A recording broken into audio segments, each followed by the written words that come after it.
Good morning, Kahal Kadosh. Beautiful Erev Shabbat Kodesh, Perashat Naso, Makam Saba, the Lighthouse Torah Project, dedicated Le'ilui Nishmat Devorah Feike Bat Shemuel, Refuah Shelema of Menachem Mendel Ben Sarabatia, and Ora Devorah Bat Rivka. iTorah.com, dedication, Shidduchim for Nehama Dina Bat Hanabatia, Eliyahu Haim Ben Esther, Hannah Simcha Bat Sofia, and Rachel Penina Bat Jenny. Yom Tov Ben Yehudit, Shidduch Hagun Bekarov, Amen. By the Edmond J. Safra Synagogue, special breakfast and class, graciously sponsored by Mr. Jimmy Levy and family, Le'ilui Nishmat, his beloved mother, Esther Bat Yafa Aleha Shalom. Thank you, Mr. Levy, for your generosity and kindness.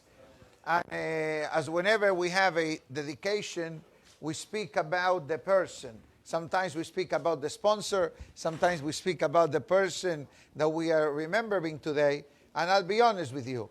I never met your mother, at least knowing that she's your mother.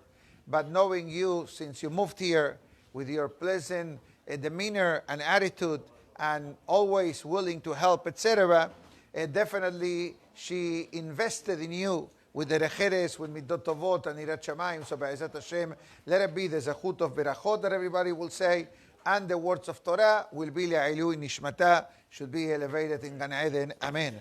Baruch ata Adonai Eloheinu melech ha'olam, shehakol nihiya bidbaro. As the Kahal Kadosh knows, these lectures are video feed live as well as live audio recording. So please, for questions and comments, raise your hands, and time allowing, I may make some adjustments to that. So I have a lot of topic to share with the Kahal today. Be'ezat Hashem, today, Perashat Naso. We devoted, I believe, 2 days to discuss the beautiful concept of Birkat Kohanim. So I'm going to move Birkat Kohanim to the side, and I'd like to speak about a couple of topics which are very relevant for our day-to-day life from Perashat Naso. Perashat Naso, for the record, is the longest Perashah of the Sefer Torah. Contains 176 Pesukim, the same amount of verses to chapter 119 of Tehillim, the Alphabetah, plus the pages of the Talmudic volume known as Baba Batra, all of them equal to the number 176. And you may ask yourself, Rabbi, why such a long perashah? Short answer, because Shavuot was a few days ago. So the Torah is giving us like a boost of Torah and Kedusha immediately after Matan Torah. And there is no coincidence. What is this week's Torah portion outside of Israel? In Israel, they're reading a different Torah portion for a few more weeks. By us is Perashat Naso. What's the meaning of the word Naso? Naso has a lot of meaning. Naso can be explained Nisuin, marriage, but Naso also means elevation. Perashat ve'ha'alotecha also continues the elevation from this particular week. So what is the title of the Perashah? It's telling us only through the Torah a Yehudi can elevate himself. Without Torah, we are average people. With Torah, we elevating ourselves to Avodat Hashem. And that's the reason why we finish right before Shavuot, the Omer, the counting of the Omer. How do we do the counting? We go up in the numbers. We don't start 49, 48, 47. We do 1, 2, 3, 4, etc. Hanukkah, same way. We start from the bottom. The first night, the second night, the 8th candle, etc. Why? The Gemara says, Ma'alim ba'kodesh ve'enan moridim. A Yehudi must understand, whenever it comes to godliness, to holiness, we need to find ways of elevating ourselves. Not finding shortcuts. Although sometimes shortcuts may be necessary based on the situation, based on the particular circumstances, but a person needs to find ways of becoming holier. This is part of our Torah. But how does a person becomes holy. One statement in the Gemara says, Kadesh asmecha bemutar lach. Sanctify yourself with whatever is permissible. Let's say you are allowed to eat, right? You are allowed to travel. You are allowed to get dressed. You have to get dressed. But how do I bring Kedusha in any of the above statements, including marriage and even private time between husband and wife? The Gemara says, Kadesh asmecha bemutar lach. We are going to eat. I must remember, I'm eating to serve Hashem. I'm eating to be healthy. I'm eating to be strong. And because I'm a Yehudi, I must say a beracha before and after. This is besides checking the kashrut of the food. I'm buying a suit for the holiday, or I bought a jacket, or I bought a pair of pants, or I bought a tuxedo for the wedding. What do we do before tailoring? You should know this answer. We do what? I said not to talk. Yes, you're right. I said not to talk because the microphone captures everything. But bottom line, you check for shadness. That's how you sanctify yourself. You sanctify yourself not by becoming a malach, because we are not malachim. We have the potential of becoming greater than malachim. Can you imagine? You become greater than an angel? Where do we learn this from? From next week's Torah portion. I will not be in town for the next 2 weeks, Be'ezat Hashem. I apologize for that. Sunday I'll be here, but Monday morning, God willing, I will be traveling out of town.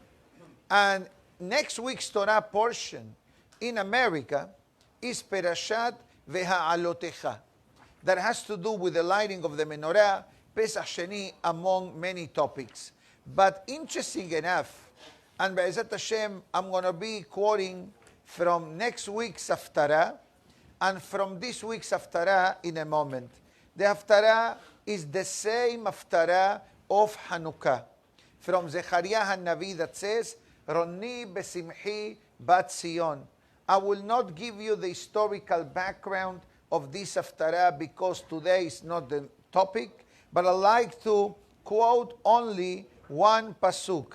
The pasuk says, listen to these words, this is the Almighty talking to Zechariah HaNavi. Ko amar Hashem sevakot. This is Hashem's message to Am Israel. Im bidrachai telech.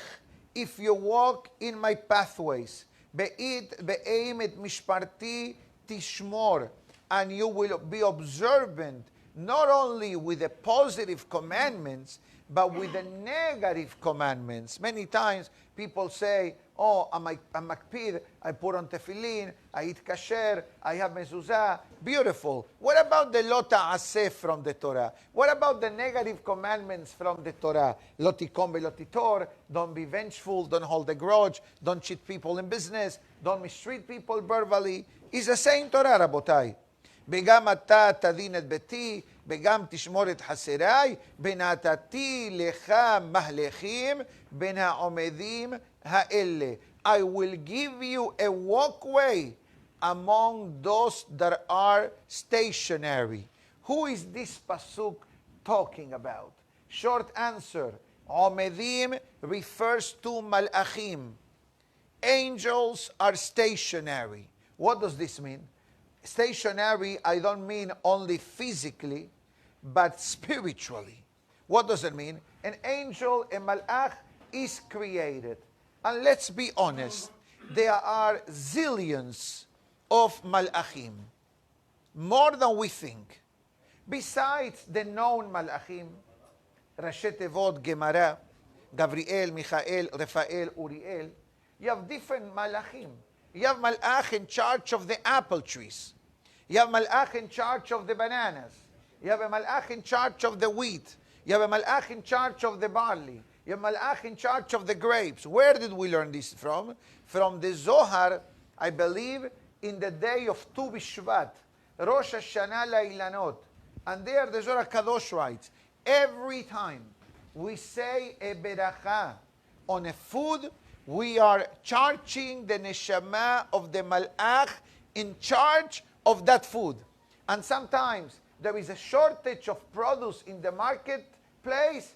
because not enough berachot were said by Yehudim in order to renew the lease of this particular tree. This is something deep. Today is not Tu Bishvat, but you know what? You know me already. I like to put things together in the proper perspective. Let's continue. There are different malachim. One malach is called Ofanim. Other malach is called group of malachim, Hayot HaKodesh, the holy creatures. There is another group of malachim called Seraphim. Seraphim, they are malachim of fire. They are one of the holiest level. Then you have malachim that have a mission statement. Malach Raphael, I'm the malach of healing. Malach Gabriel carries out Hashem's missions. Malach Michael saves the Jewish people, the protector of the person, the protector of mankind. Then we have a different group of malachim. They are known as the costume-made malachim. Who creates these malachim? We create these malachim. How do we create the malachim? By our actions, the Mishnah says. Every time we say an amen, we create a malach. Every time we say a beracha, we create a malach. Every time we give charity, we create a malach.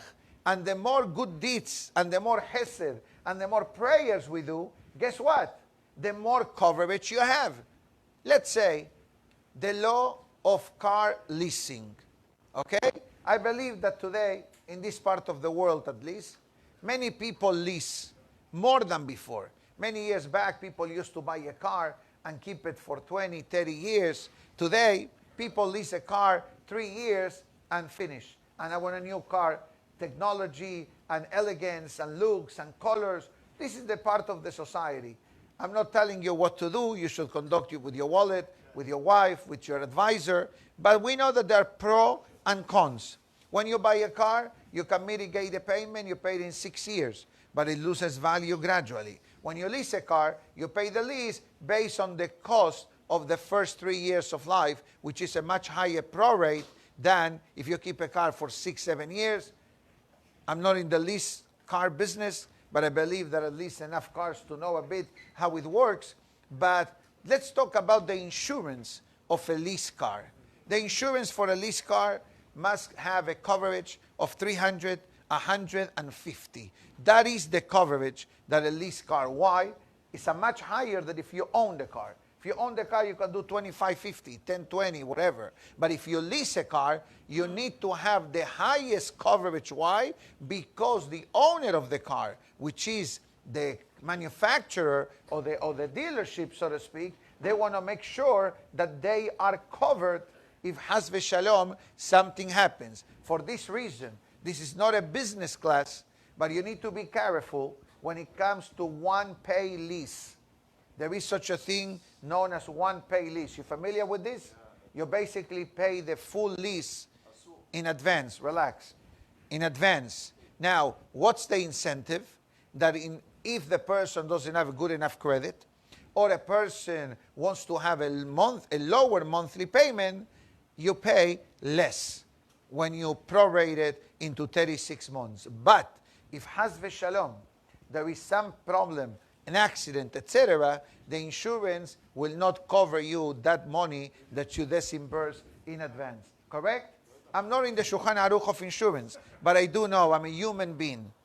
I'm a person like you, like you, like you. Maybe you're a malach, but I'm human like most of us here in the room. Right, I was pointing to the air, relax, not to him. Okay? And we understand all these halachot. But you know that there is an interesting law in the insurance aspect. That let's say that your car is owned and your wife's car is leased. At least in the state of Florida, all vehicles in the same property must have the same coverage. You are upgrading. Sometimes you pay more for insurance than what the car is worth. Okay? Again, for those who are watching and listening, don't derive halachot of leasing and insurance from this Shiur Torah. I'm only sharing the next point, Haim Tovim, that we are going to be discussing now. the malachim that we create, they fluctuate. They become our biggest advocates. They become our biggest protectors. But Haz v'Shalom, if the malachim that we created are from a negative point of view, meaning to say, created by averot, created by sins, so the Mishnah writes, like we built an attorney that protects us, we can also create a kategor. Kategor is on Lashon mekatreg. What's the meaning of mekatreg? Accusing angel. But part of the Hesed, this is what Rabbi Moshe Cordovero writes, part of the Hesed of HaKadosh Baruch Hu that He does for us, that Hashem keeps alive these negative malachim. And what I'm trying to say is that Hashem, these malachim want to live. The malachim want to live. How do you keep a person alive? How do we remain alive? By breathing, eating, functioning. How do you keep a patient in the hospital hydrated? You inject IV. You give him vitamins. You give him all kinds of medicines through the intravenous to have a better effect and a faster effect on the person. So what about these malachim? These negative malachim are craving for something. You know what Rabbi Moshe Cordovero says? That these malachim come to HaKadosh Baruch Hu. God, what's our mission? Who is the one that created us? We want to pay him a visit. Haz v'Shalom. And Hashem, Rabbi Moshe Cordovero says, he could have said, Eneni zan mashhitim. I don't support corruption. Haz v'Shalom, exactly. And comes to Moshe Cordovero says, Hashem will never say such a thing. Hashem says to the malachim, welcome to the world. We have a quarantine room. Stay there. When I need you, I call you. Why do Hashem does that? Because Hashem hopes and expects that a person will do teshuvah, and these malachim will reverse. Instead of being anti-person, against the person, they will reverse into being advocates of the person. This is how, exactly, this is how the Navi calls malachim, omedim. But how do we call humans mehalechim? Mehalechim. Mehalechim means moving. You can move up, you can move down. How many perashiot in the Sefer are related to this title? This week's perashah, Naso, elevate yourself. Be'alotecha, climb. Vayelech, and he went. Lech lecha, right? All these perashiot title, although they are different historical times of Jewish history and the history of the world, but they all carry a universal message. We must be always on the move. You must move. You cannot stay stationed. If we stay stationary, we go down. And that's why the Navi, Hosea ben Be'eri, that we mentioned his name the other day, quotes the pasuk of the Aventura of Shabbat Shuba. Shuba Israel ad Hashem Elokecha. The Gemara writes that the power of Teshuvah is so powerful that a person can take a shortcut, so to speak, and go straight to HaKadosh Baruch Hu. That is the gift of Teshuvah. So this is Perashah Ve'alotecha message, separating between angels and humans.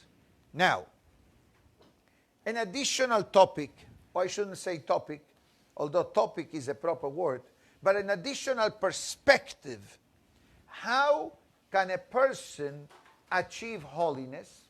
One way is, the examples that I brought before, you do whatever you do, normal, but remember to bring Hashem into decisions. You want to travel, make sure you don't travel on Shabbat. You want to go out with your wife and family, make sure to find a kosher restaurant. You're going to travel on vacation, make sure that whatever you need, mikveh, minyan, etc., is there. All beautiful. But today's parasha brings an additional formula, which is not a formula suitable for everyone, but is a formula that the Torah brings in today's parasha, the topic of the Nazir. The topic of the Nazir. What is a Nazir? Short answer. A Nazir is someone who wants to have a heightened level of holiness. For example, not drinking wine or any kind of alcoholic beverage, including grape juice. Another restriction, no meat. Part of the Nazirut is not taking a haircut, not shaving. Some of the famous Nazirim, Shimshon from today's Aventura, Shemuel Hanavi, the famous Shemuel that we learned about him in the night of Shavuot, he was a Nazir, and many great Tzaddikim. And upon the time the Nazir finished his commitment, minimum Nazir time, 30 days. 30 days. That's why a person needs to be super careful in what the person says and wishes. Okay?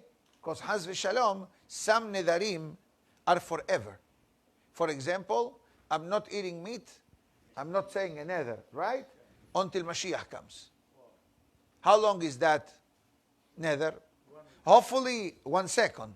Hopefully, time in Israel is almost Shabbat. Mosai Shabbat, 24 hours, 29 hours from Miami time. But a person needs to be careful with this. So I don't believe that there are people who make this kind of verbal statement, but on the restriction of the wine, meat, haircut, shaving, etc., is definitely found. That's why there is a whole Gemara called Masechet Nazir. But listen to this. The Gemara writes and the Torah writes that when the period of abstention came to an end, you abstain yourself of taking a haircut or eating meat or drinking wine, etc., you need to bring several sacrifices. I believe the Gemara says 3 sacrifices. And one of them is a sin offering. So the question is, why? If I did something that exercise self-restraint, even on something that the Torah allows, that the Torah says, yeah, there is a parasha, Naso, parasha of Nezirut. Why do I need to bring a sin offering? Short answer, because you took upon yourself a prohibition that the Torah did not establish as part of the negative commandments. You wanted to become holier than thou. And even though to become holier than thou, meaning to say, super kadosh, in theory, is great. But the parasha says, Lo kol harotze litol et Hashem yavo ve'itol. Let's say somebody's listening now, and he says, Rabbi, I'm going to become a Nazir. You know what they say in Yiddish? Tut man nishkan toives. For those who understand the Ashkenazic side of the audience, don't do me no favors. You don't want to drink wine? Drink wine. Just don't get drunk. Drink wine. Shabbat, Yom Tov, Rosh Chodesh. Not every day. It's not mitzvah to drink wine every day. You understand? Now, you may ask yourself, so why, if there is such a spiritual discrepancy, if self-restrictions are fine, or the Torah looks at them with a gray area, why there is a whole paragraph in this week's Torah portion concerning the Nazir? The short answer is that we need to look in the Torah and see what is the topic connected to the Nazir.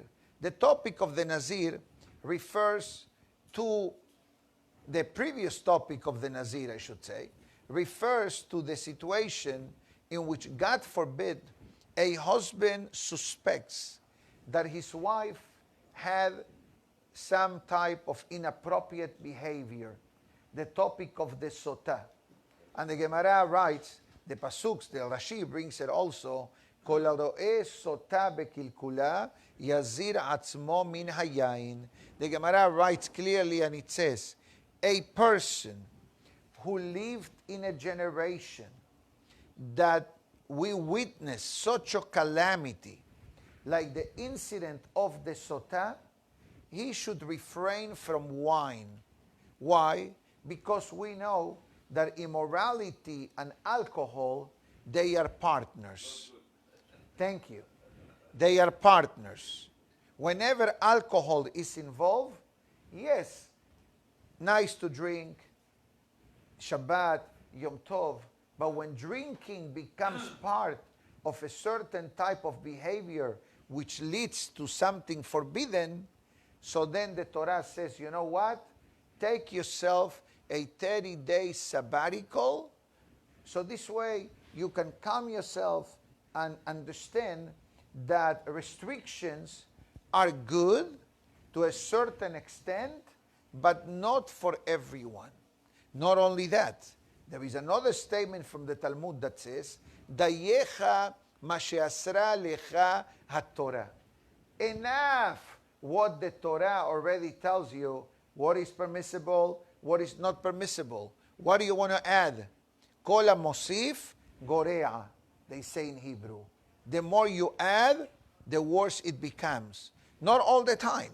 Let's say that you are cooking in honor of Shabbat, and you add a lot of salt, or you add a lot of sugar. Obviously, that's not good at all. But if you don't add at all, has no flavor. So what do you need to do? You need to have the proper chemistry. So the question is, how do I know my chemistry? How do I know your chemistry? How do I know your chemistry? So for that, I think that we can answer this very easy. The Mishnah writes in Pirkei Avot, among the fascinating messages of the Pirkei Avot, one of the topics the Mishnah says is Aseh lecha Rav ukne lecha haver. It says Aseh lecha Rav. A person must have a rabbi, but not a rabbi like Esav, because Esav said Yesh li Rav. It's a pasuk in the Torah. When Yaakov asked him, what do you have? What does Esav says? Yesh li Rav. That pasuk doesn't mean I have a rabbi. No, but if you play with the Hebrew word, what does he say? I have a rabbi. I ask you a question. Do you know the name of the rabbi of Esav? I know. Yeser hara. 1 second. All right. No. The Yeser hara is called Melech, Zaken, Uksil. A king, a wise man, old man, wise man, and a fool. Because it leads the person to do wrong things. So the Mishnah says, Aseh lecha Rav. What's the purpose of a person having a rabbi?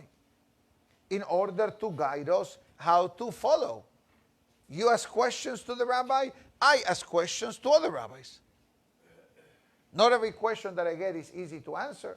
Some questions are very complicated, especially when it comes to health matters and other situations that part of the rabbinical, potpourri of situations, messages, and appointments. But that's what the Mishnah says.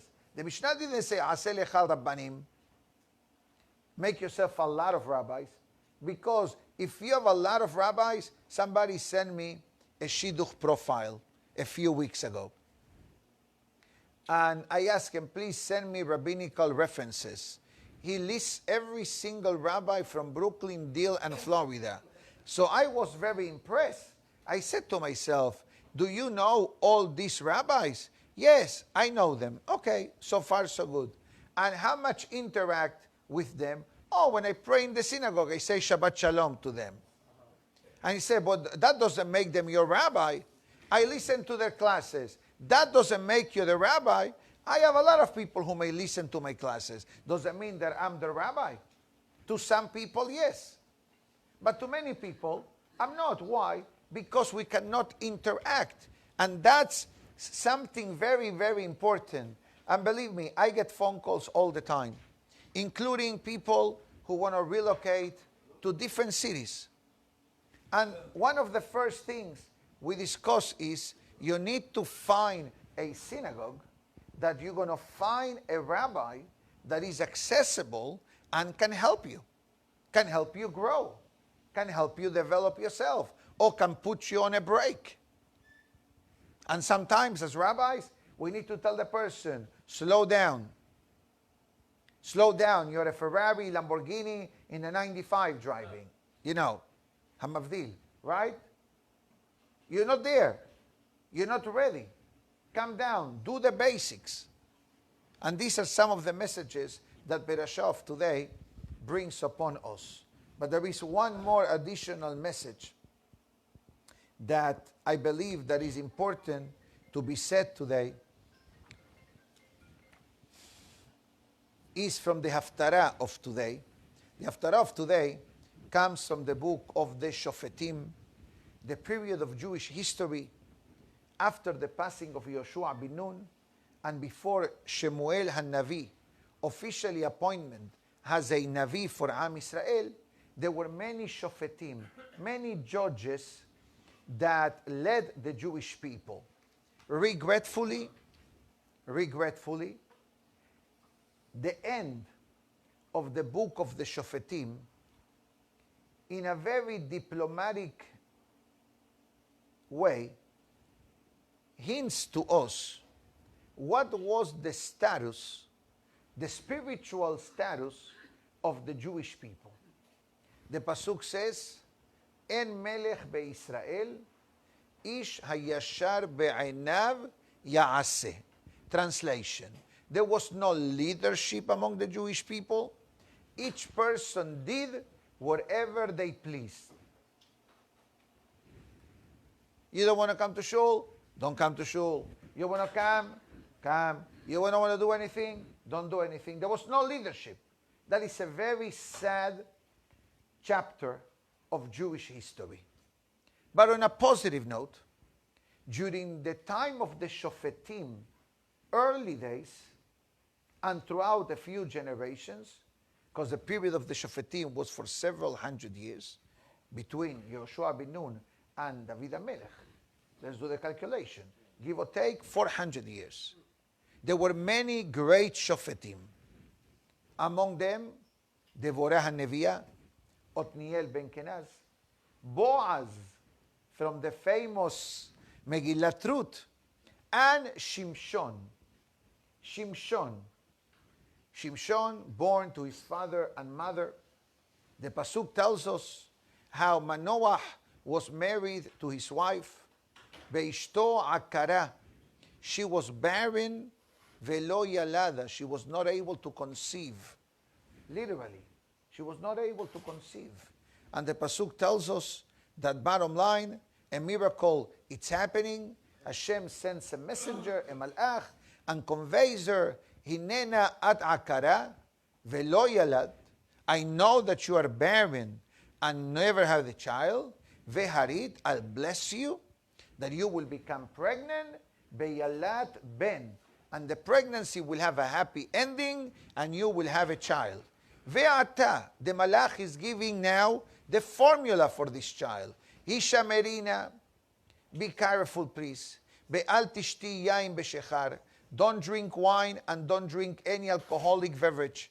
Ve'al tocheli kol tameh. Don't eat food that is not pure, that is not tahor. Ki hina chara be'yolad ben. You're going to get pregnant, have a child. Umoralo ya'ale al rosho. Knife cannot touch the hairs of your son. No haircut, no shaving. Nazir. Listen, don't porque, listen. What I said, listen. No, depends. Wait. Ki Nazir Elokim hiya na'ar min habaten. He is going to be a Nazarite, a godly person from childhood, from the moment that he will be in your womb. Buyahel leoshia et Israel miyad pelishtim. And he will be a potential redeemer for the Jewish people. The wife tells the husband, and the husband, when he's listening, doesn't really believe if the wife really got this message or is her best wishful thinking. So what does Manoah do? Vaye'etar Manoah el Hashem. Noah says, I'm going to verify with God if he sends such a malach to let us know. And the Pasuk says, Vayishma Elokim bekol Manoach. God listened to the word of Manoach, and the Malach came back and tells, and this is the key of what I like to say, and it says, Vayomer Manoach. Manoach speaks to this Malach, Ata yabo devarecha, please tell me, Maya mishpat ha'na'ar u'ma'asehu. Tell me the formula to raise this child. Vayomer Malach Hashem el Manoach, mikol asher amarti el ha'isha tishamer. Whatever I told your wife, you must follow. Wait. Mikol, and he repeats, and it says, don't eat don't holy food, don't drink wine, don't have grape juice, raisins, anything with alcoholism. Kol asher sivitiha tishmor. Whatever I commanded her, you must observe. This is the message of the Malach to Manoach, and at the end of the day, we all know the happy ending, and the Pasuk says, Bateret Haisha, Manoach's wife gave birth, Batikra et Shemo Shimshon, his name was Shimshon, Baigdal An-Nar Vaybarecheu Hashem. He grew up and he was blessed by the Almighty, and we all know the bittersweet life of Shimshon. He had great years, but regretfully, then he became involved with Delilah. Remember her? Samson and Delilah? Beautiful. What happened with her? She was a Gentile woman from the Pelishtim, I believe. And he converted her. And the rabbis were not happy with his decision. The Pasuk says, she was right in his eyes. Our rabbis tell us, his eyes, but not the Hachamim eyes. Similar incident with Shlomo HaMelech. Shlomo HaMelech, King Solomon, he married a lot of wives. Why? Isn't there a Torah prohibition that says, Lo yarbe lo nashim? The king cannot have more than 18 wives. That's a maximum, okay? Relax. 18 only. High. Not even Shem Hashem. High. And he married many times high. Why? He says, I'm blessed with godly wisdom. I know I'm not going to fail.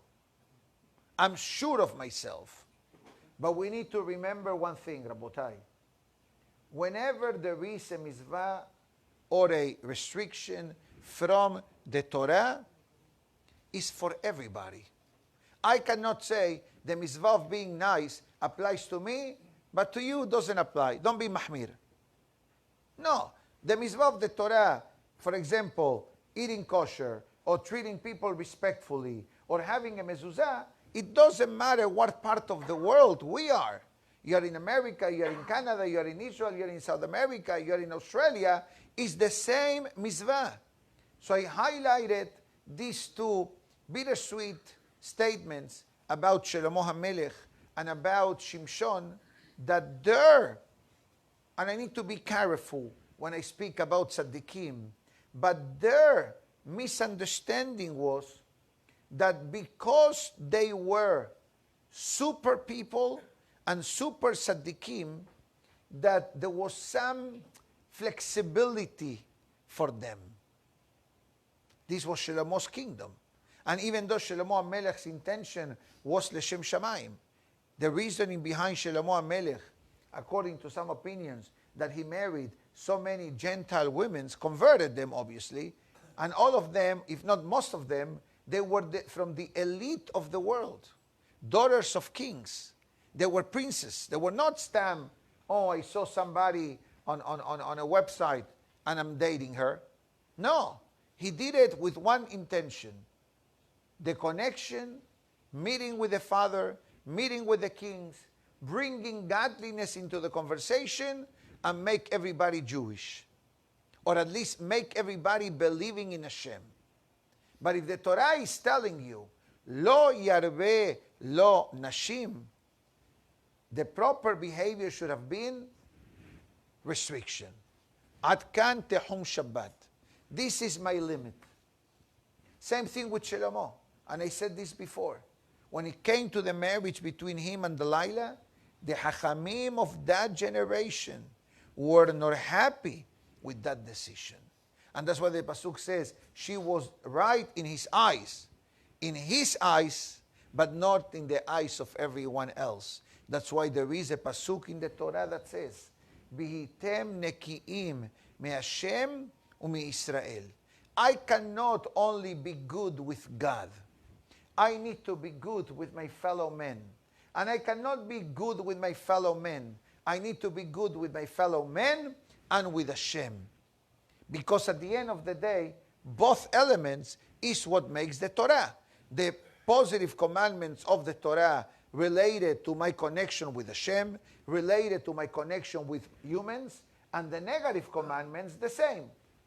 But obviously, I'm sure that everybody knows the end of the life of Shimshon after he revealed the secret of his strength, his kedusha, so to speak.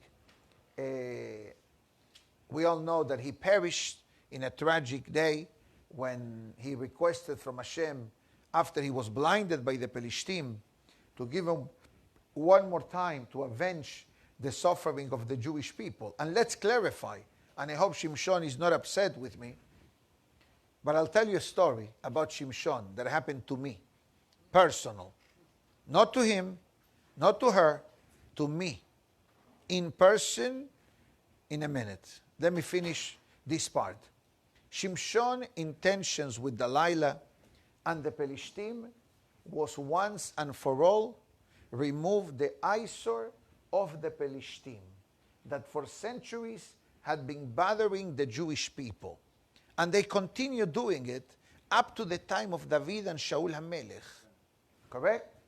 But I like to concentrate on a very loud message that this Haftarah brings upon us in the field of education and setting an example.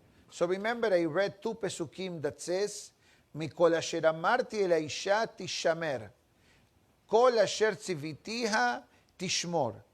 Now, why the redundancy of two messages which are the same, one next to each other? So we have a rule. Whenever the Torah or the Nevi'im or the Ketubim repeat something so close to each other, it's trying to teach me a lesson. So I believe what I'm going to say now is quoted in the name of Rabbeinu Shimshon Raphael Hirsch. And he says that the Malach is telling Manoach that the only way that he will be able to achieve this goal of breathing, so to speak, Shimshon, to become a potential Mashiach, by the way. Shimshon HaGibor was a potential Mashiach for the Jewish people. Regretfully, it didn't happen. We were not ready for that miracle. Like Hizkiyahu HaMelech and other Tzaddikim. The Rambam writes, just to take a detour, that in every generation there is a potential Mashiach. Look in the Rambam, the Laws of Kings, Mishneh Torah, at the end, in every generation there is someone, and I will tell you a secret, that someone, he was not born a Mashiach. He's a regular person, and he will only become aware that he's a Mashiach when the time comes. Where do we learn this from? From Moshe Rabbeinu. When Moshe Rabbeinu became Hashem's ambassador, to the age of 80, yani from 0 to 80, what happened to Moshe? Do you know where Moshe was? Do you know where Moshe was? He was a shepherd. He was a shepherd. Perasha Bo, the Sene. Only at the age of 80, Moshe Rabbeinu started to become the great Moshe Rabbeinu, Isha Elohim. 1 second. So now, I believe that this is quoting the great Rabbeinu Shimshon Raphael Hirsch, that you know what the Malach is telling Manoach? Tishmor ata. Tishmor ata. Kol asher tzivitiha tishmor. What the Malach is telling to Manoach? If you want your son to be holy, to be proper, to be respectful, to avirat shamayim, you must start with yourself. Do you follow the message? Sometimes parents try to speak to the children, and the children, they don't listen when it comes to matters of irat shamayim. Somebody told me this the other day, and I said to the person, it doesn't surprise me that your son is very materialistic. He says, why do you say that, Rabbi? I said, because you are very materialistic. That's simple. You always talk about the last phone, the latest gadget. You brag about it, that you have it, the best cars. So what do you expect? If everything your child is listening to the home, oh, I must get the iPhone 13. Or what number are we up to? 10, right? 10? Minyan. Okay? And now the 11, and now the 12. Maybe they don't do 13 because for Goyim the number 13 is not a good number. Okay? Maybe they do 14, whatever. Doesn't matter. Devarim betelim, believe me. So I told this father, I says, I think you are the root of the problem. He wasn't happy with what I said. And guess what? I quoted him this same pasuk from today's Aventura. And I opened the Humash and I said, look what it says. You want your son to have irat shamayim. You need to make the effort and pray every day. Pray with the minyan. Come to the Torah. Say berachot. You know, in English, there is a statement that says, a picture is worth 1,000 words. You understand? A picture, I can show you something. I can try to describe this label to you. Multicolor, look at different colors, different text, and I tell you, yeah, there is a light pink, light lime green tea bag. And then I say nothing. I show you this. You understood right away. What does it mean? That in our homes, when we set the example, you say to your wife, I'm going to the shul to pray, or I'm going to the rabbi's class tonight. You don't have to say nothing to your child. The fact that your child is listening, I'm going to shul, I'm coming to the minyan. You know what? I'd rather not talk, not to say lashon hara. You don't have to say nothing to your child. But we need to know that the child will absorb whatever he is exposed to. If it's good, Be'ezat Hashem, great. And if Haz v'Shalom is not good, we need to start reversing. Don't believe for a second that children don't pick up things and don't absorb. The Mishnah called them exactly as fog, a sponge. They pick up whatever you expose them to. I'm going to tell you a personal miracle that happened with me and Shimshon. One of the things that I do, you may have heard this, but I think that today is the time to say it publicly. One of the main things that I personally do when I go to Eretz Israel, besides going to the Kotel and visiting friends and rabbis and family, I go to Kevarim,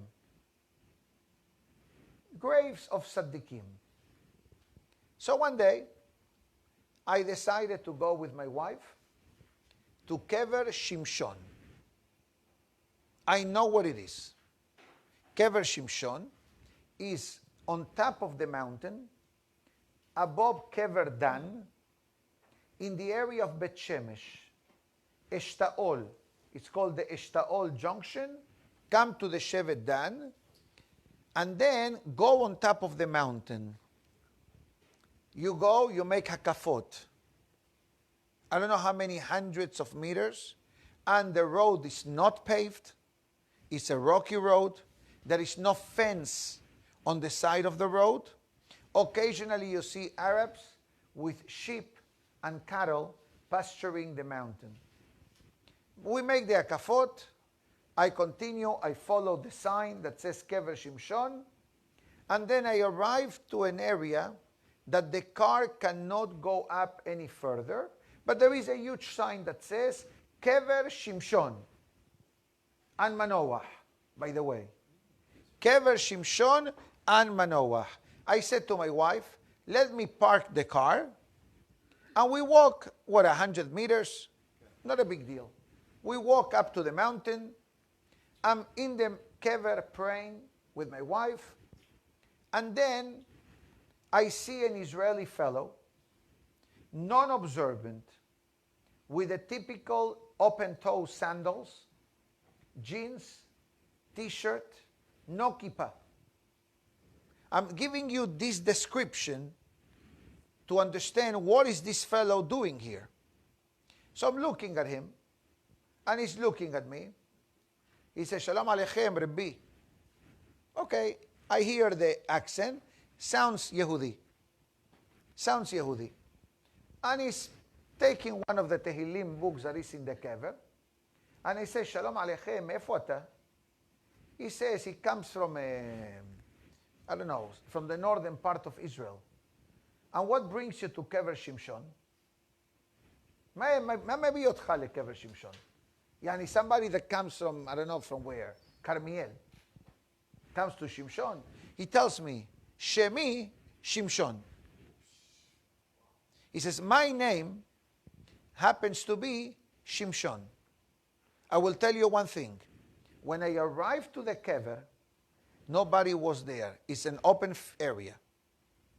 He came from the other side of the mountain that cars have no access to. I asked him, and what brings you to this kever? He says, my name happens to be Shimshon. I was told the other day that Shimshon was a great tzaddik, but I don't know who Shimshon was. So I went to the synagogue down the block from my home. I spoke to the rabbi. He gave me a whole shiur about Shimshon, and I came to visit him. I said, Chazaku Baruch, and I took the opportunity to give him more of the story of Shimshon, the importance of self-discipline and worrying about every Jew. Was a pleasant, you know me, I like to talk sometimes, and he saw a good customer. I said to myself, listen, from all of the millions of citizens of Israel and all of the places I could have been, if I'm here, I'm going to seize the opportunity to inject him something in his neshama. We finished, goodbye, Yaslaha Rabbah. I told him, go to Kever Dan, down the block. Dan was the forefather of Shimshon Hagibor. And I leave the Kever. I walk down the mountain with my wife. He remained in the Kever reading Tehillim. Good neshama, pure neshama. No, nothing. No, he got a yamuke from the Kever. He came relaxed, like, you know. And then I go into the car. I turn on the engine. I put the car in drive, and the car does not move. I said to myself, maybe I have the handbrake on. I checked the brake was released. I press the gas, the car is not moving. What happened? Me, Hacham Bashi, Hacham, big Hacham, I did not see that in front of the car there was a huge rock. And somehow I drove with such a precision that here is the bottom of the car and here is the rock. Yani, what's the distance between the car bottom and the rock? They are, yani, 1 millimeter. I couldn't back up because it was open space, and I couldn't go forward. I tried to move the car sideways. I said to my wife, you know what? Let me see if I call Shimshon. Shimshon was a gibor. Shimshon was a strong man. I said, Shimshon! And you got to listen my echo in the mountain. He turned around and he says, what happened? He says, I need your help. He says, not a problem. He says, go into the car. Don't go into the car, he says. Let me lift the car for you. Let me lift the car for you. What did he do? Let's make believe that this is the car. I remember it was a Mazda 3 or Mazda 5. With one hand, he lifted the car from the bottom, literally, and I'm not exaggerating in any detail. Call my wife, she will confirm the story, okay? Because we didn't stop talking for a while about this story. He lifts the car, he pulls the car back, I move the rock with my two hands and my feet, and Baruch Hashem, I'm able to drive. I said to him, thank you so much, maybe I give you something. He refused. He walks up to the mountain. My wife says, haram, give him something, offer him a ride. If you came from the other side of the mountain, to my knowledge, there is no parking lot. I ran back to the mountain. I make sure not to park where the stone was. I ran up to the mountain, and to our amazement, he was gone. I tried to walk down the other side of the mountain. It was a bit scary. I did not see anybody moving. You know, when you wear color garments, sometimes between the forest you're able to see. I did not see anything. I did not see anybody. This was my personal experience in Kever Shimshon. Was he Shimshon? His name was Shimshon. You know what? Tzaddikim, you know how many times it happens that certain neshamot come down. The Baal Shem Tov says that certain neshamot come down to the world for a specific purpose, for a specific mission. Sometimes the Baal Shem Tov says a person merits to live 70, 80, 90 years in the world just to do a chesed to someone, and you are Hashem's shaliach to deliver that mission. So Be'ezat Hashem, let us hope and pray. Yes. Also you elevate Mazda now. Yes, Mazda went up in price since that story. That's why they call the Samsung. I need one, Yes, one yes, sentence. yes. I need about the Nassau. Nassau, you have to say elevate. And you remember that Chava say, Anachash isiani. Isiani is put me up, elevate me. To eat. And also marry me. And also To marry. convince me. Yes. To have you. Sorry. And this is the No, because just to supplement what Ze'ev is saying quickly, just for the audience watching and listening, Perashat Naso means elevation. Naso is from marriage, nisuin. When a person gets married, his neshama becomes active. What does it mean? Before marriage, the neshama is 50% performance. After marriage, the neshama elevates itself to a higher level. That's why it's called kiddushin of sanctification, nisuin of elevation. The pasuk says, "Hanahash hisiani va'ochal." The Nahash convinced me. The Nahash wanted to marry me. This was what prompted the desire of the Nahash to hurt Adam and Hava intimacy. But the Nahash says to the Hava, if you eat, you're going to be elevated to a level of godliness that as a human, you can never achieve. You follow? But let's leave the Nahash and Hava resting. Be'ezat Hashem, my good friends. You know how, Be'ezat Hashem, you remove the nachash and the bad things? the Torah says how to do it. 1 letter back. Nachash, Yes. F, Zemer. Yes. One letter back. Now, The chet is Zayin. Nahash is Gematria Mashiach, by the way. Same numerical value. My dear friends, I'd like to wish everybody a Shabbat Shalom and Mevorach. Baruch Adonai Le'olam. Amen ve'amen.